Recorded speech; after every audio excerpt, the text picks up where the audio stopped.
episode 41 of Comics and Us. I'm DJ. And I'm Chris. And I'm Lumpy.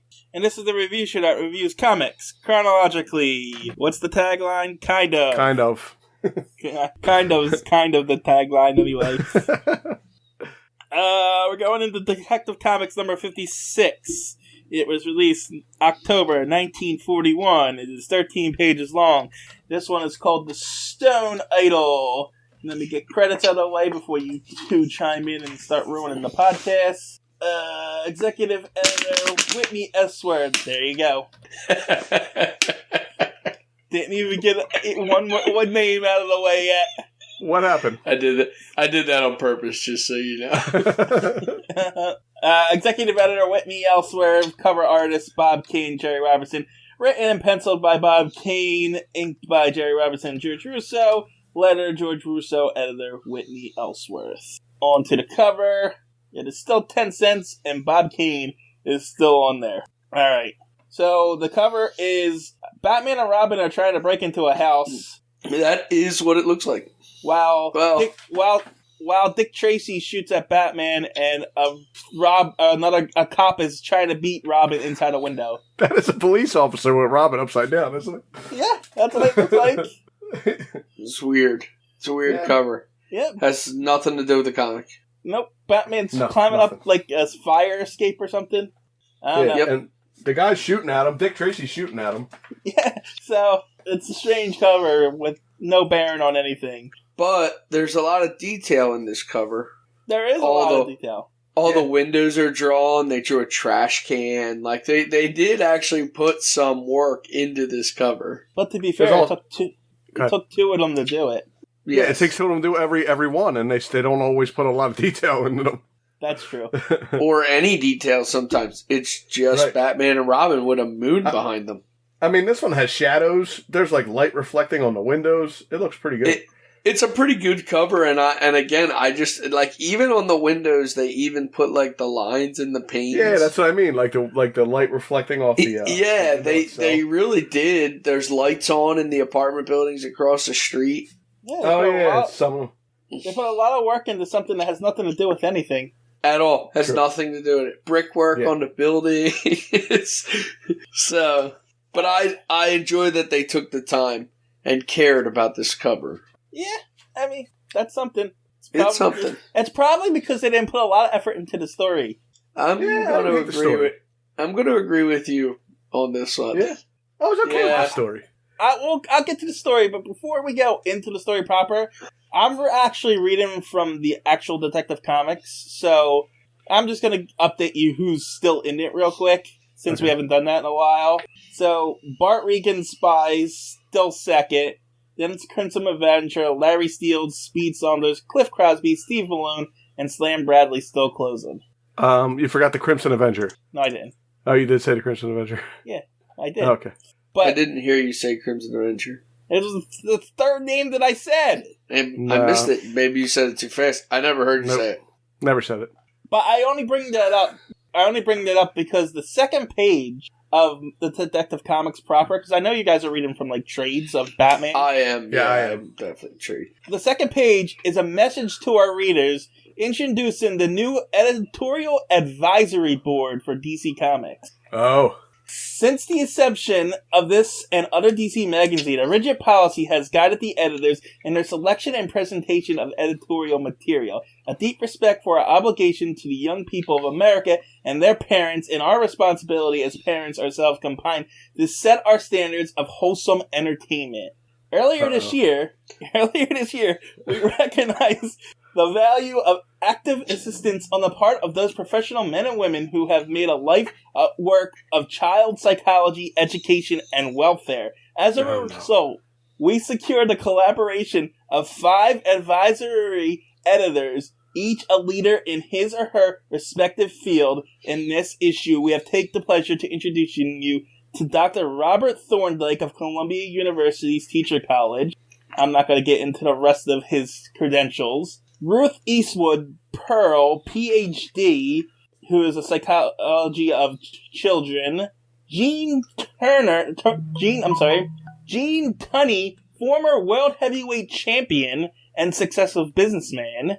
Dr. C. Bowie Milliken, Department of English Literature at New York University, and Miss Josette Frank of the Child Study Association of America and author of What Books for Children. We believe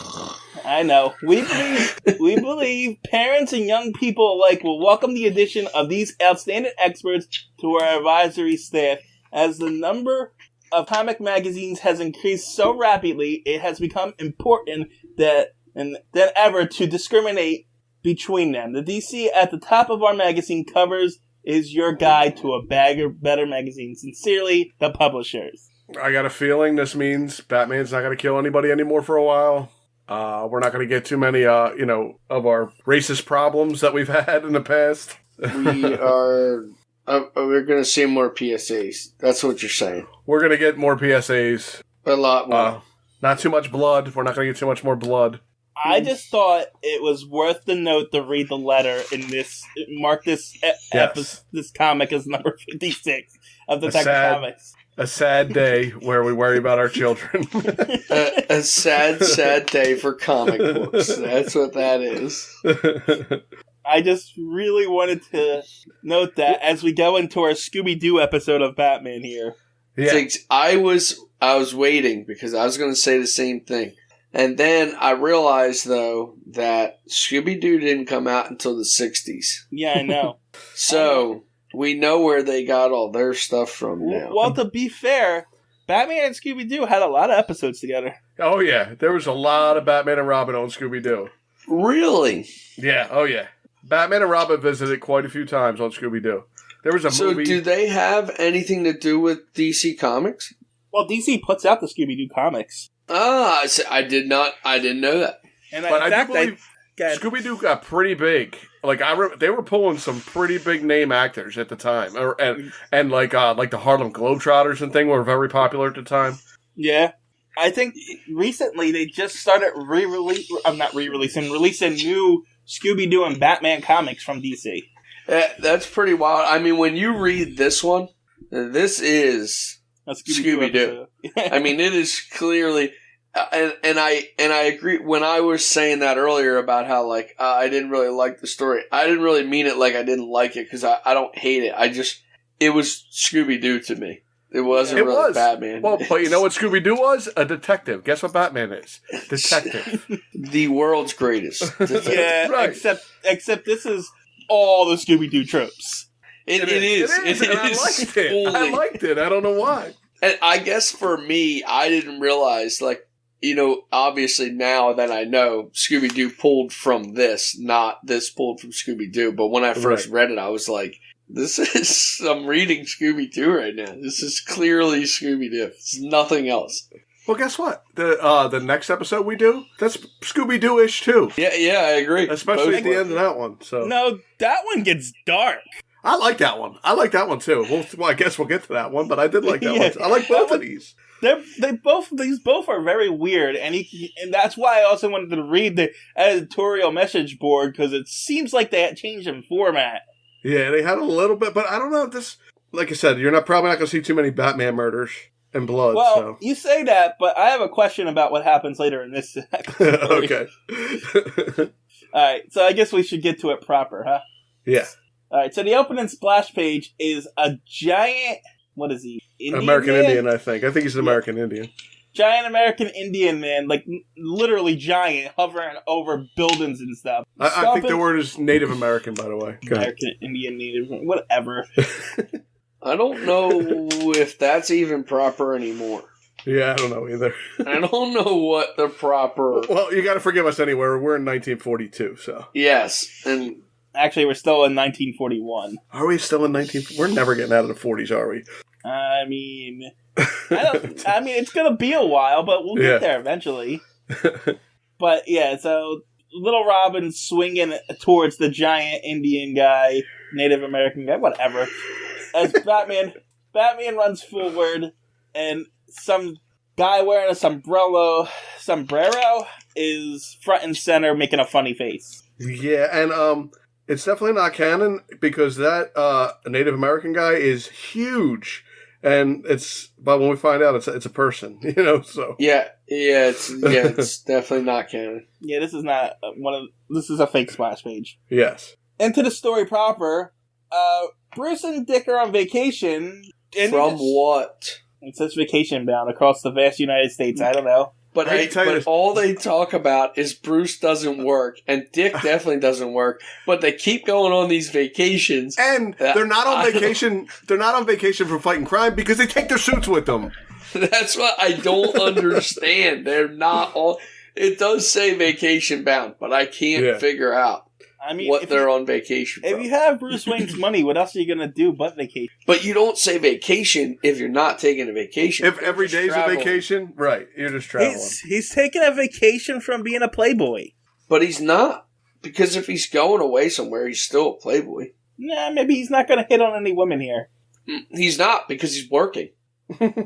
Well, he wasn't planning on working. That wasn't the idea. That's not true. If he wasn't planning to work, he left his suit home. If you do something for a living that you wear a uniform, then you go on vacation, you don't take your uniform with you. Definitely not. That's his just-in-case uniform. No. They're working. This is a work trip. They should be getting paid for this. They don't get paid for what they do anyway. Exactly. You can't take a vacation when you don't have a job. They're on holiday. We'll just say they're on holiday. How's that? Holiday works. They're on holiday. The comic says they're on vacation, so they're on vacation. It does. I still don't get it, but the comic says vacation. But what makes even less sense than our stupid argument there is they're going on vacation to a ghost town. Yes. I don't even feel like they were going there. I think they were passing it. Like, hey, what is that? Let's check it out. I don't know. Because they have a hotel and stuff booked. Did they book it, or did they just walk in and say, I need a room? That's true. You're right. Anyway, before they get into town, we cut over to Ghost City, which is what the city's called, where people inside the bar are, this, prospector guy is warning about the stone idol. And if it ever moves, there'll be the devil and the pain this Ghost Gulch. And I think he's talking to what are supposed to be Mexicans, but they're drawn white. Yeah, I don't know. I don't think that they're Mexican. I think they're wearing sombreros, but people down south do that, and they're not Mexican. I was trying to figure out where they are, so I Googled Ghost Gulch City, and I got Ghost Town Gulch, and it's permanently closed, and it's on 4th Street in Chinico, Oregon. Yeah, I don't know. I don't know where. It's a silver mining town. Yeah. I don't know.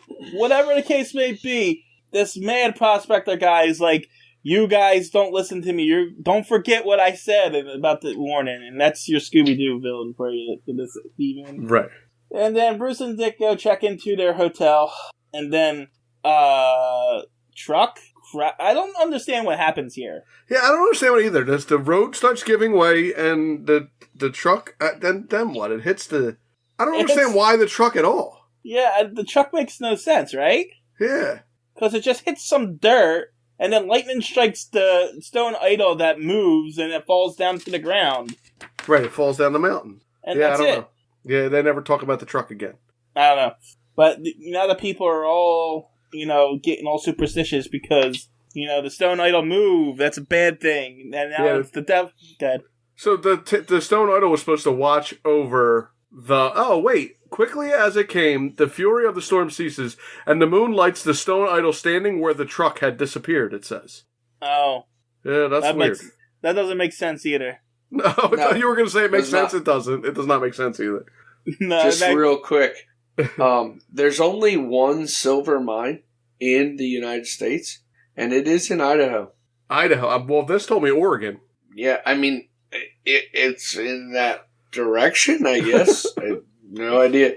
Oregon's actually far north. Idaho's in more middle of town. A little more mid, yeah. It's the only... U.S. has 2 silver mines. One is in Mexico, and one is in Idaho. How does U.S. have a silver mine that's in Mexico? Apparently, it is part of our... it's like on Texas border or something? America's silver has 2 primary assets, U.S. and Mexico. One is in... an operation in Cosala, the San Rafael Mine, and Galena Complex in Idaho. Oh. I don't know. Whatever. Me neither. I was just trying to get an idea of like where they're at, but none of it actually makes sense for the. Well, they're close to Mexico because they're all wearing sombreros. So, or it's just a made up city like they do everything else. You mean Gotham's now listen, not real? maybe they're in South Carolina. You know, they wear sombreros south of the border. You ever been south of the border? Only in that one place. Only where. Just saying. What's his name? You don't know Pedro. where they Only are. where Pedro is. That's it. 45 miles to Pedro. Like, it's a whole way down to Florida. I see that. Dude, I love south of the border. They're funny. And you want to talk about racist? Those signs are really racist. Like, you get 100 racist signs, and it's talking like, hey, why don't you come see me? Like, it's in in that weird accent. The whole way down there. The funny thing is the guys I work with, like my buddies at work, are all from Mexico, and they actually love that stuff. It's fun. Well, you know why? Because they're not uptight about it. It's funny. They're not. They love it. We joke about it all the time. It's really neat. Have you stopped there? Yeah, I did actually. They actually did some work to it. Worst tacos I ever had in my life were there. I will agree. The food it was so crusty, like the place, and the tacos were awful.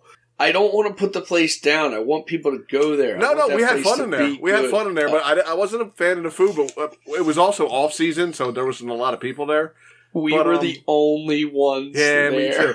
But they had it is almost like a ghost town of shops, of stores. It's crazy. It was really neat, though. I definitely would go back. You know what they really? And if you haven't been, I recommend it. They have a reptile house there now, which is amazing. I know we didn't get to go in because we were late, great. And it was closed. It's great. And it's got giant like anacondas and stuff in this little building. It's awesome. Damn, Eloise would love that. Yeah, it's really, really cool. Okay, T, go ahead. I hear you. I can feel you waiting there, holding your breath. I just want to make sure you two are done. Well, we're getting paid by south of the border, so we have to talk about it. Yes. Advertisement. But I couldn't lie about the tacos. Sorry. I didn't think the food was that bad. I ate it, and I didn't hate it, but it wasn't. I thought I was getting Mexican food because it's called south of the border. They were like fast food tacos, is what I got. Actually, to be honest with you, I would have been happier with fast food ones. These were like a little too proper for me. All right, T, go ahead. I can feel you like waiting for us right now. Are you sure? Yes. TJ, next time I stop there, I'll bring you back a bumper sticker. Okay? Yeah, I'm bringing tacos back for him. I'm force him to eat them. I have no interest. Thank you very much. I know. That's why I'm going to force you to eat them. Are we going to get through this or what? I don't know. That's on you. You tell me. This was supposed to be a quick episode, remember? Anyhow, the townsfolk are upset that the stone idol move, and then the prospector guy's like, see, I told you. And then there's a bright flash, and the statue comes alive. Yeah, he's walking around. But the mayor wasn't buying any of the superstition stuff, and he's not afraid of this stone idol. He's like, says, you can't chase me out of my home. And then he gets beat up. No, he gets flashed with the flash, and then the idol goes back to stone. He goes back to stone pretty fast, and they go over and push him around and stuff, and you can tell that like they think he's stone again, right? Yeah. And so the prospector's like, Mayor, you gotta tell the people to get out of town before, the idol gets even more angrier. And then the next panel is people saying, I hate to leave my home, but we gotta get out of here before we get killed.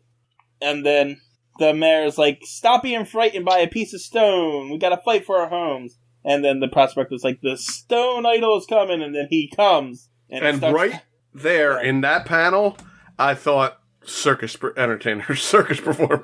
That's exactly. I started looking and I'm like, wait, is this going to be another Joker episode where he's got his circus guys? Where he took over the circus? Performing?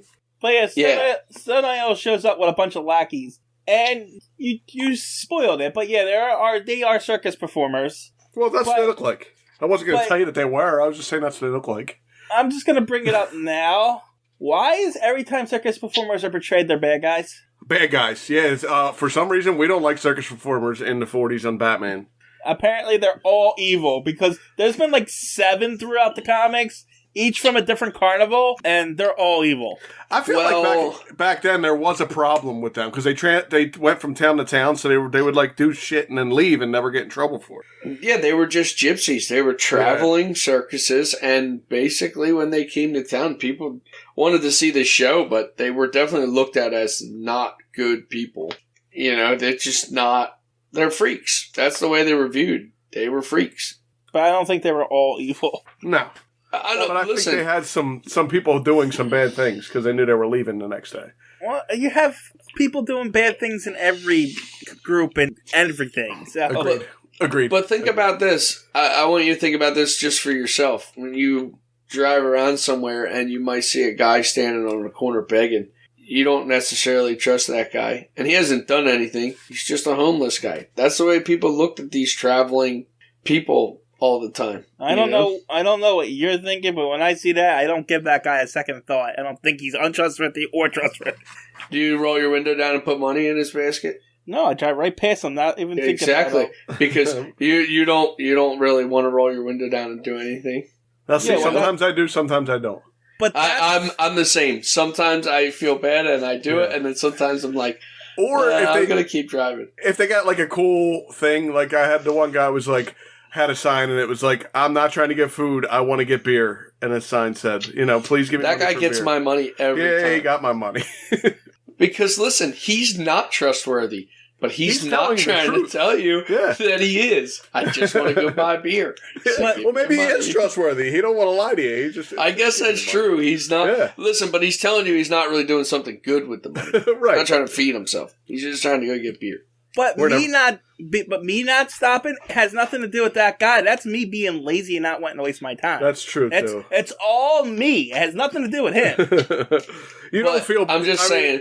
It's not people's perception. You just don't feel like dealing with anything. Exactly. A general perception, though, most of the time is people can be a little bit nervous of people who are standing on the corner begging for money. Those people haven't actually done anything, but they can make you a little nervous when you're coming down the street and they're walking up to your car. So what I'm saying is, traveling people back then they were kind of viewed that way. Well, maybe people shouldn't generalize. We're learning as a society of people. It takes time. Are we? We've been a society of people for over 5,000 years now. And we've evolved, TJ. Into apparently giant Native American Indian guys.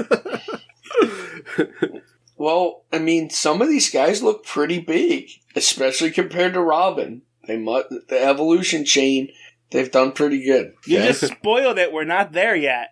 Right, we don't even know Batman and Robin are coming yet. They're still all I said was compared to Robin, meaning he's tiny and these guys are giant. That's all.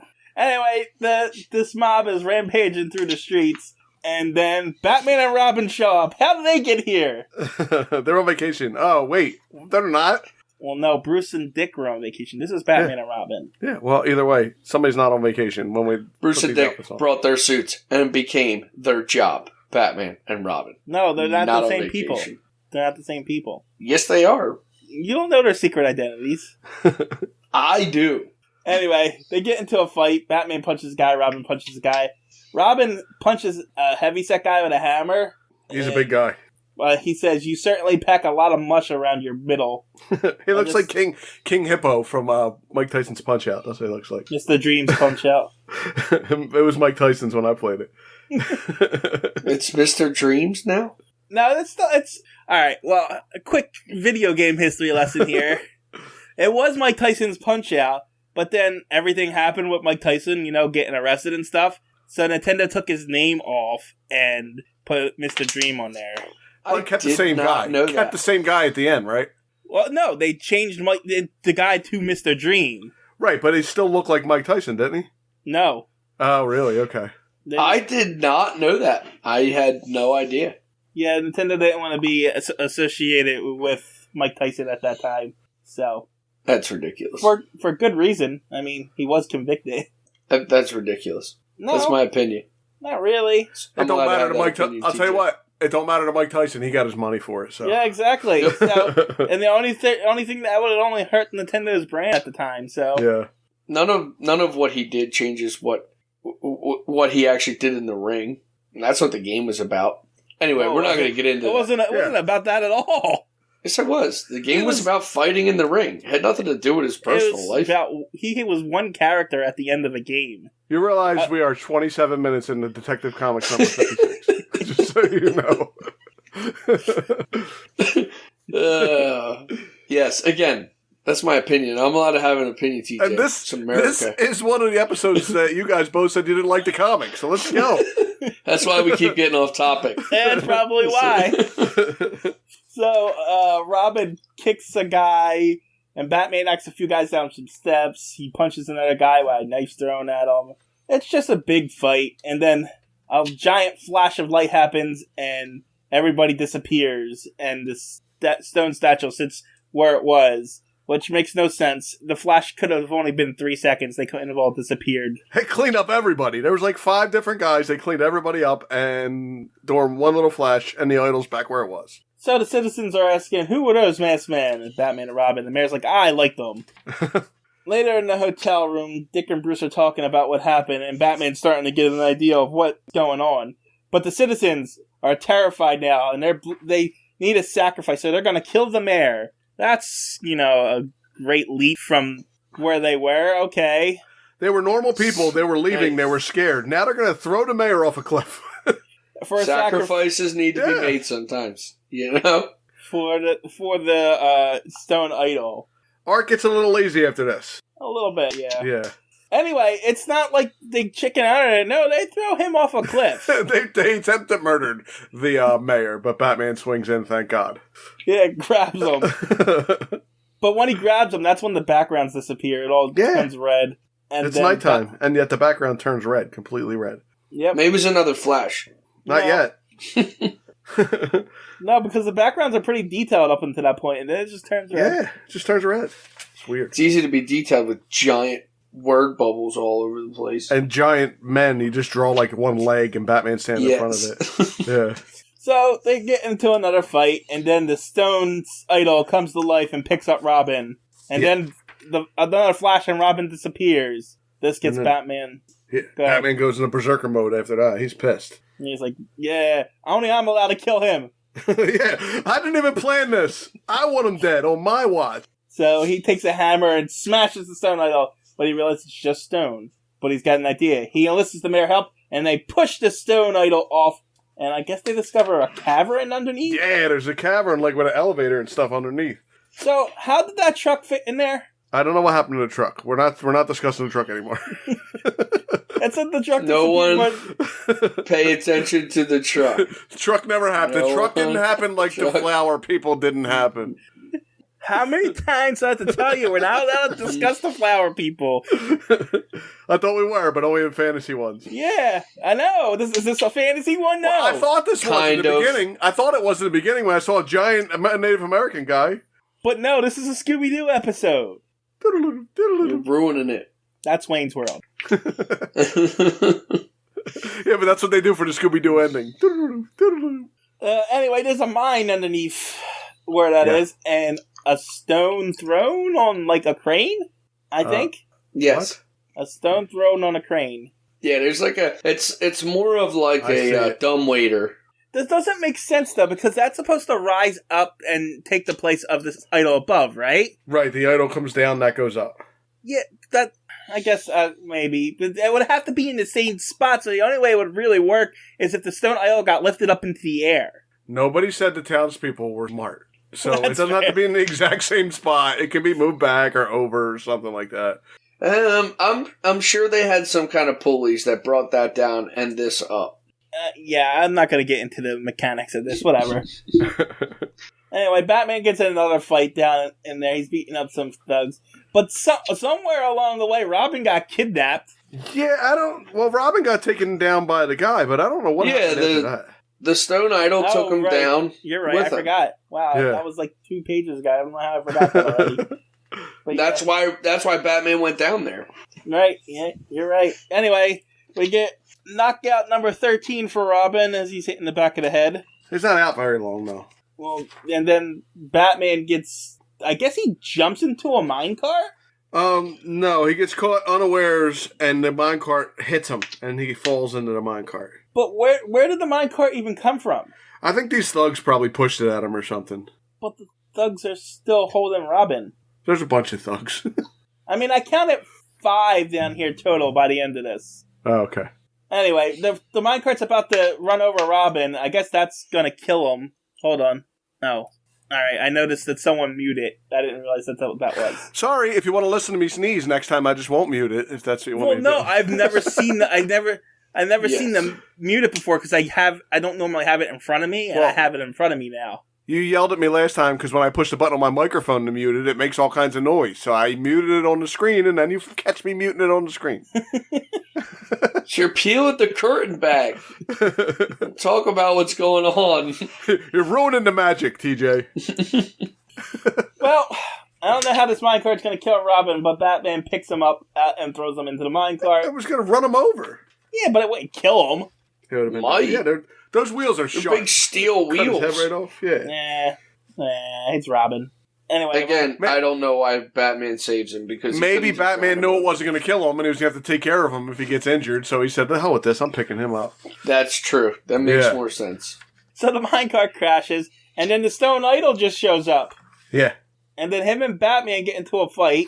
The stone idol shows up, and all of a sudden he's not that tough. No.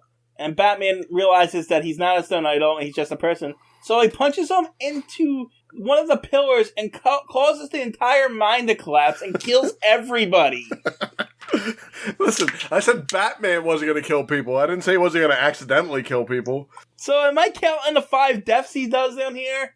I don't know. He didn't intentionally do it, did he? He still killed them. Are they dead? It says they're dead. Yeah. Yeah, really? It says they're dead. Yeah, they just had a thing that they're going to start being more, geared towards children, and then they kill everybody in the mine. Yeah. So am I adding 5 to this? I don't know. What's your call, Lumpy? You're the one that always has the objection. Yeah. I don't feel like he intentionally killed them, but they are dead. Just don't understand. How do they get out then? Oh, because Batman and Robin hide under that minecart that almost killed Robin, and then they dig their way out after everybody's dead. Yeah. He killed everybody. It wasn't intentional. Where does it say? I know it says everybody was dead. I just can't find it now. But I do know in the names and stuff, it lists the sign order as only appearance and dead. And dead. Yeah. See, I don't have that. I only have 2 people listed as appearances, to be honest with you. I have antagonist Mad Max. Oh, yeah.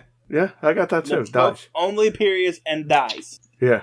So, and that means there's other people. It says, looks like we're the only ones alive. Yeah, there you go. Except for Mad Max. I'm adding 5 to that. So, Batman just killed 5 more people, and his kill count's up to 47. And Mad Max dying. So, do we count him too? I already did, yeah. Oh, okay. He's one of the 5. He's one of the 5. Okay. But yeah, so the mine collapsed, and you're right. They hide under the cart, and they dig out underneath, like, Mole Man, I guess. And then Mad Max is still barely alive, but he's alive enough to tell his story. He wants to tell his backstory, and then he can die. Yeah. So, he discovered a silver mine that was still active underneath the town. But the mine was left, the city was left to the people by its former owner, so the mine would technically be owned by the entire city. He didn't want to have to share the profits because he found it. So he enlists the help of the circus to help him do it. They painted their strong man the color of stone so he can act as a stone idol, and they enacted their plan to try and scare the people away, Scooby-Doo style. Yeah, and awesome. and then after he tells his story, he dies. Dun, dun, dun. And then after the explanations, the mayor thanks Batman, and they hope they can bury the superstition that this town has. And then Batman and Robin say, "Quite a little adventure, wasn't it? And how? I think we deserve a little rest after this episode. They're going to go on another vacation." The end. Yep. Anything to say on that? Not really. You liked it, Chris. I liked it. I like Scooby-Doo. I'm a Scooby-Doo fan. I mean, we covered a lot in that episode, including like our trips to south of the border. Yes, he did. I'd like to add that I do enjoy South of the Border, if anyone didn't catch that earlier. I just will say, if I wanted to watch Scooby-Doo, I'd just watch Scooby-Doo. Listen, I think it's a good crossover. I read Batman to read Batman, you know? He did a lot of detective work in this. He did no detective work. He figured out it was a mine shaft. It wasn't a very good detective, and anybody could have figured that out. You don't know. You're wrong. The only thing is, I appreciate the comic more after I learned that it's actually Scooby-Doo stealing from Batman, not Batman stealing from Scooby-Doo. Right. So now I like it more than I did when I first read it. Well, it's not exactly Scooby-Doo stealing from Batman. It's more like Scooby-Doo taking classic detective tropes from, like, books and novels. Probably all of those ones in the detective comics. Exactly. So Batman was probably stealing from the classic detective novels and stuff. Like, definitely Sherlock Holmes and stuff. Right. So I'm reading mine in Batman Chronicles, and this is volume 4, right? So the next one, which we aren't covering, is World's Finest Comics. And the front cover of that is awesome. It's really cool. It's Superman standing behind Robin, who's playing catcher, and Batman standing at the plate, getting ready to swing the baseball bat. It's really neat. I didn't read the comic, and I probably should have, but I have, and it's a good one. It's a good Batman comic too, but we don't have enough time to cover the World's Finest. Also, yeah, no, we would never get done. Yeah, I mean, we're already never getting done, but you know. But yeah, I guess who's in it, Uncle Chris? Who do we got here? It doesn't list a whole lot. It's got Batman and Robin, and then antagonists: Mad Max, and the Stone Idol, which it says only appearances and dies. And then it says the Mayor, single appearance. And then it says Ghost Gulch City is a location, and one of the items is a bat rope. That's all it says. Where was there a bat rope? I don't know why it says items bat rope. That's weird. I didn't know it's a wow, no, they didn't use a bat rope at all. He didn't even climb up a building or nothing in this one. No. I'm trying to think of when they used it. I think the bat rope shows up in the next issue. He uses the whip in the next issue. Oh, wait. The next issue it does. No, he swings over to catch the mayor when they throw him off the... you're right.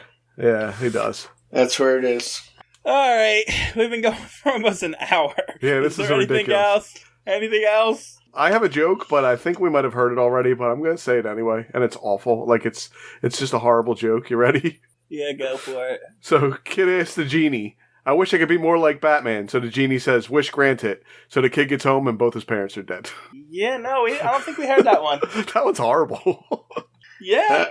That wasn't really a joke. No. It's not a joke. That's like a warning on witches or something. That was a PSA. Yeah. Be careful what you wish for. Yeah, exactly. That was not a joke.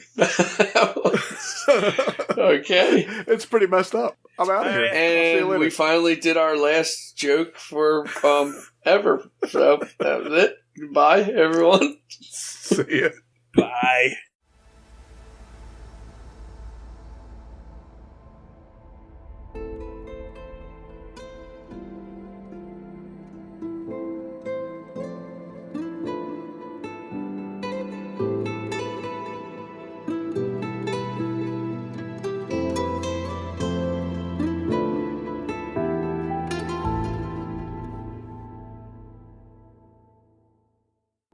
TJ here from Comics and Us, just here to plug the social media.